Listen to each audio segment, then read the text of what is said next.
ich bleib Berlin, meiner alten Liebe treu. Vintage Berlin stuff. It's as if a clash of ideas is the lifeblood of the city. A tense equilibrium of opposing poles that keeps the balance. For it is a place that knows and understands what happens if the balance is tipped. On the 30th of January 1933, Hitler was sworn in as Chancellor. Red Berlin was defeated. Goebbels' Nazi propaganda, promises of new jobs and food, they'd all turned the tide in the city. It was as if Berlin had finally chosen its dancing partner. It was the end of an era. The Institute for Sexual Research was attacked, while a Hitler Youth band played outside. The entire library was paraded behind a bust of Magnus Hirschfeld to the Opernplatz.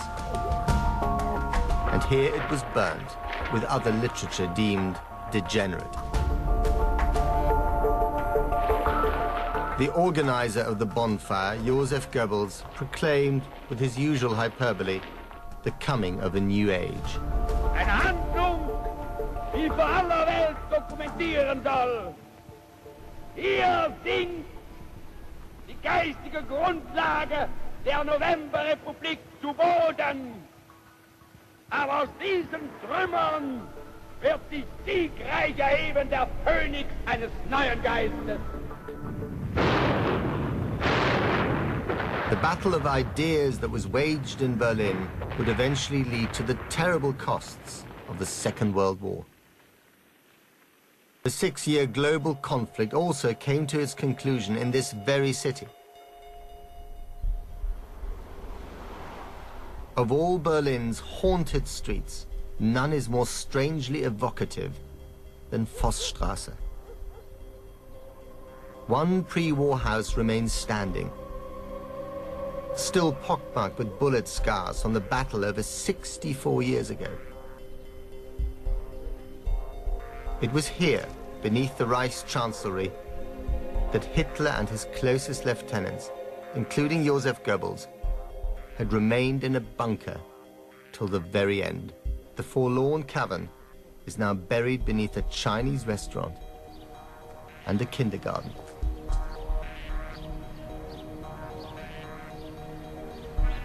When the conquering Russian troops uncovered the bunker amongst the ruins, they found the charred remains of Goebbels and his wife. They'd taken their own lives after forcing cyanide capsules into the mouths of their sleeping children.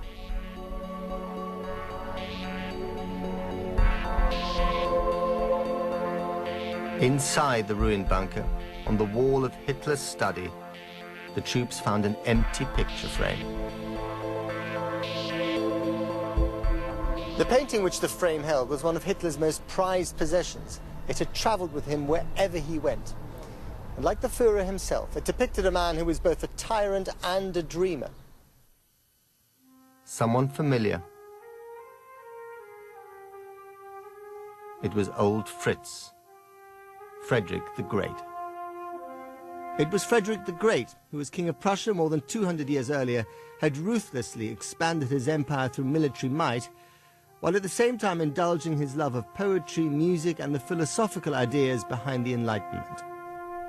Before he committed suicide, Hitler had entrusted the painting to his personal pilot to try and spirit it out of Berlin. But the story doesn't end here.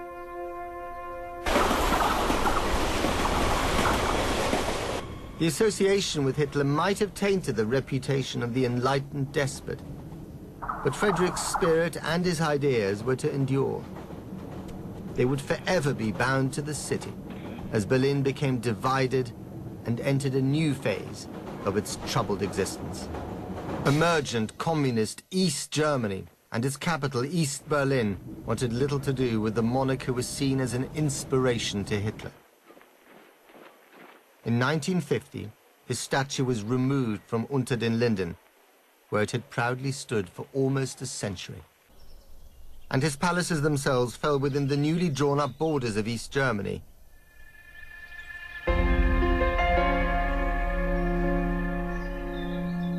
Like the monarch, they entered a period of neglect and near ruin. The assistant custodian at Sanssouci lived through a time when everything wasn't quite so well cared for. Und was war Ihr Eindruck von Friedrich dem Großen, als Sie in der DDR aufgewachsen sind? Der war also zweigeteilt. Einmal kannte ich die Schlösser, die schönen, die er hat bauen lassen. Und andererseits habe ich im Geschichtsunterricht einen ganz anderen Friedrich den Großen damals kennengelernt. War Gar nicht der, so einfach, dieser andere, miteinander zu verbinden. vereinbaren, ja. Und der andere Friedrich der Große, wie war der? Was für ein Charakter, was für ein Typ war der? Der Offizielle. Ja, das war ein absolutistischer König, der sozusagen die Bevölkerung ja ausgebeutet hat, wie das in der Zeit war.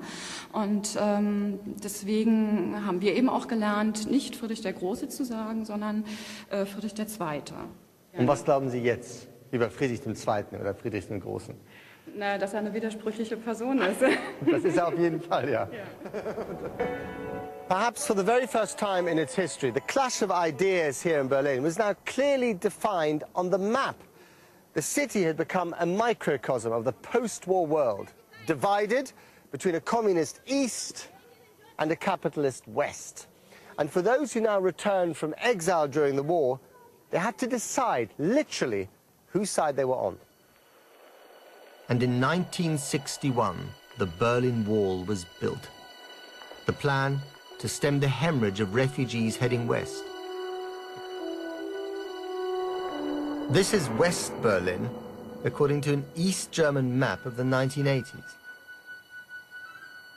For the East Germans, the western sector had ceased to exist, a blank island in the sea of communism. Which was the true Berlin? Which was the true Germany? In response to what they saw as the relentless Americanization of the West, the communist government in East Berlin resurrected a feudal icon of Prussia's past. One dull December day in 1980, who should find himself back on his perch here on Unter den Linden? None other than Frederick the Great. Communist East Berlin was embracing a feudal monarch. Anything to give it historical legitimacy. Whatever they had previously said or felt about Hitler's favorite Prussian monarch, the regime now saw him as a great example of tolerance, of compassion, and of enlightened thought. And even though the regime would not admit it, the Prussian military ethic that Frederick also stood for provided a sound model for its own increasingly militarized nation, where soldiers goose-stepped down Unter den Linden in the way the Nazis and the Prussians had done before them.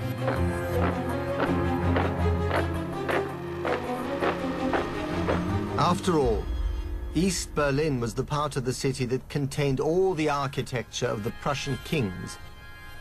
Surely the communists now thought they should embrace this enigmatic monarch and become the capital of the true Germany.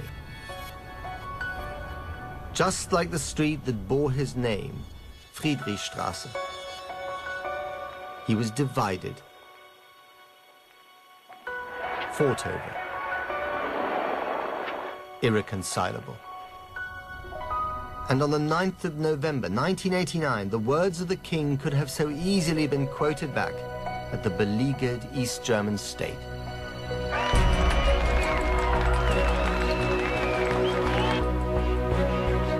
Justice must be the main responsibility of a sovereign. Since it is the prime interest of the many people whom they control.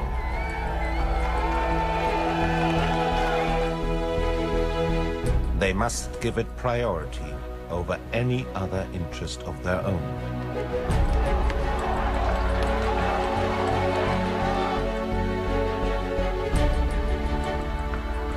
Frederick had always wished for a simple burial on the hill at Sanssouci, next to his beloved dogs.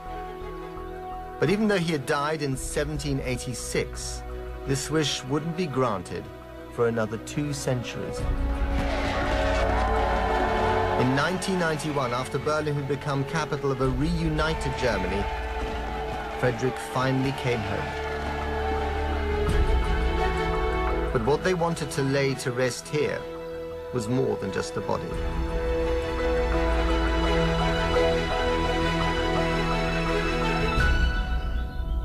Love him and loathe him, even from his self-effacing grave, Frederick the Great and his split personality still haunt German history and the history of Berlin.